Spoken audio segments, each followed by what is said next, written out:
Ingat catatan sejarah bagaimana sebuah negara menjadi besar dan bertahan hingga ratusan tahun. Juga di sisi lain, ada negara yang bubar hanya dalam satu generasi. Semua itu bukan hanya karena berhasil mengurusi kebutuhan dalam negeri atau dikenal dengan istilah urusan domestik, namun juga berhasil menangani perampokan dari luar wilayah, baik yang terang-terangan merampok ataupun dengan halus menipu. Juga pandai memanfaatkan kekuatan luar negeri, serta mahir diplomasi, termasuk diplomasi dagang untuk memenuhi kebutuhan domestik yang tidak bisa diproduksi sendiri, baik bahan baku maupun produk jadi. Main cantik di luar negeri, main cantik di dalam negeri. Membangun SDM yang solid dengan jiwa nasionalisme yang tinggi adalah kunci negara berdaulat dalam jangka panjang. Atau pendeknya sebuah negara, semua ini bisa terjadi di bawah pemimpin yang punya visi. Tidak pernah cukup jika pemimpinnya pragmatis, sederhana, dan kasual. Semuanya akan ada akibat negatif dan positifnya dalam kurun waktu cepat maupun panjang. Kita lanjut informasinya. Kita melihat negara kota yang kecil di Eropa bernama Venesia di abad pertengahan yang bermain cantik, miring ke Yunani dalam strategi luar negerinya. Kemudian main indah ke dalam negeri dengan koleganza, yaitu equity crowdfunding atau urun dana untuk UKM. Seperti Santara tirulah saat ini. Kalau negara yang terkini, kita lihat Singapura dengan strategi miring ke barat, menjadikan Singapura negara kota yang kuat dalam maritim hub dan financial hub, menjadikan Singapura negeri dengan pendapatan per kapitanya salah satu yang tertinggi di dunia dengan 50 ribuan dolar per kapita atau hampir 12 kalinya pendapatan per kapita Indonesia. Padahal Singapura itu juniornya Indonesia. Indonesia lahir tahun 45, Singapura tahun 65. Bagaimana dengan Tiongkok yang di tahun 1970-an pernah kelaparan dahsyat yang membuat matinya penduduk lebih dari 5 juta dan sangat miskin hingga tahun 80-an. Yang dilakukan oleh Deng Xiaoping, pemimpin waktu itu, adalah bermain cantik ke luar negerinya, di mana di tahun 79 Deng Xiaoping memilih miring ke Amerika. Padahal saat itu Soviet, tetangganya Tiongkok, adalah kekuatan yang dikatakan terkuat di dunia dan sama-sama paham bernegaranya adalah komunis. Ternyata benar, sejarah berpihak ke Deng Xiaoping. Taruhan Tiongkok tepat di tahun 1991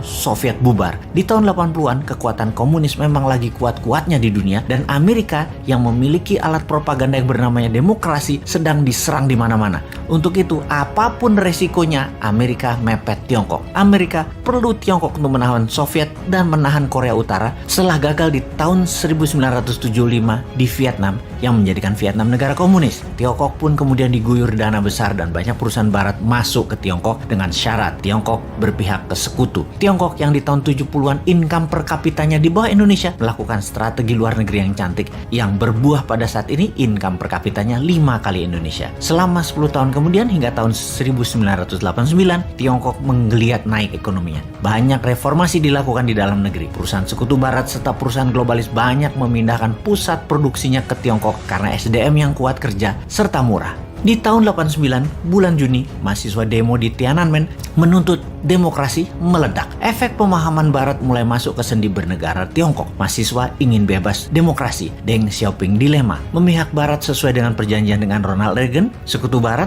atau balik kanan mementingkan dasar negara, sosialis komunis. Setelah adanya secret meeting, keputusannya adalah tetap sosialis komunis dan anti demokrasi barat. Maka disikatlah mahasiswa di Tiananmen Square itu, sebuah massacre atau pembantaian dengan 10.000 korban mati di saat itu. Efeknya dunia mengecam Tiongkok. Lebih dari 50% perusahaan Amerika dan perusahaan barat menarik diri dari Tiongkok. Namun keputusan Tiongkok sudah bulat. Bermain dengan globalis, tidak bermain dengan negara barat. Dengan membangun semua ke dalam negeri terlebih dahulu. Tiongkok menggunakan ekonominya MMT Michael Hudson. Tiongkok mainkan double currency system. Di dalam cetak uang berbasis proyek, ke luar negeri pakai yuan berbasis dolar. Tiongkok membangun gila-gilaan di dalam negeri setelah memiliki keterampilan yang diberikan barat selama 10 tahunan. Di dalam membangun berbasis printing money. Semuanya tentunya dengan studi mendalam, bukan asal bangun jalan tol saja misalnya, tetapi membangun jaringan sambungan antar kota produksi, pemasok bahan baku, hingga membangun industri kendaraan niaganya. Isinya apa, kemana arahnya, semua dirancang dengan teliti. Efeknya biaya produksi turun, produksi jadi cepat terdistribusi. 12 lapis benefit pembangunan didapatkan. Bukan hanya 2 manfaat didapatkan dalam membangun jalan pakai hutang, yaitu jalanan dibangun ramainya hanya untuk mudik lebaran sebagai manfaat pertama